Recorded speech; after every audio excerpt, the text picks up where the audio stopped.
For years, followers of the NHL draft obsessed over finding the next Milan Lucic, a diamond in the rough unearthed after the first round. The Boston Bruins selected Lucic with the number 50 overall pick in the 2006 draft after a 9-goal season for the Vancouver Giants in the WHL. Lucic broke out with 30 goals for the Giants in 2006-07, and then quickly broke out in the NHL as a very effective power forward. The NHL is a copycat league, so when Lucic became a force for the Bruins, many teams looked to the WHL for vending machines they could develop into high-quality forwards of their own.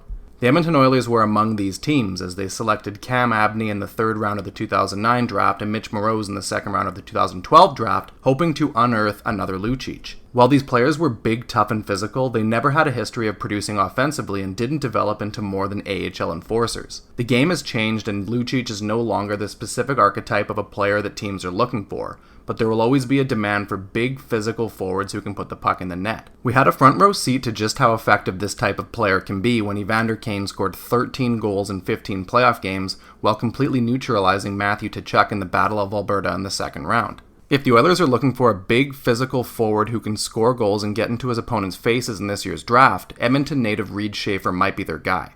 Schaefer scored 0 goals and 3 points across his first 25 games in the WHL before breaking out with 32 goals and 58 points for the Seattle Thunderbirds this season. He also added 6 goals and 21 points in 25 playoff games as the Thunderbirds reached the WHL finals where they would lose to the Edmonton Oil Kings. Schaefer is listed at 6'3" and 214 pounds and is described by scouts as a player who skates well, hits hard and often, and isn't afraid to go to the net. Coming into the season, Schaefer was slotted as a prospect who would go late in the draft, but his breakout season has him as a second or early third round pick on most draft lists. With that in mind, he could be a perfect target for the Oilers if they want to trade down from number 29 overall and make more selections outside of the first round. When the Oilers tried to emulate the Lucic selection in the past, they looked at big forwards from the WHL with a certain physical profile while ignoring their production. With Schaefer, there's a player who has all of the tools along with a proven ability to produce offensively.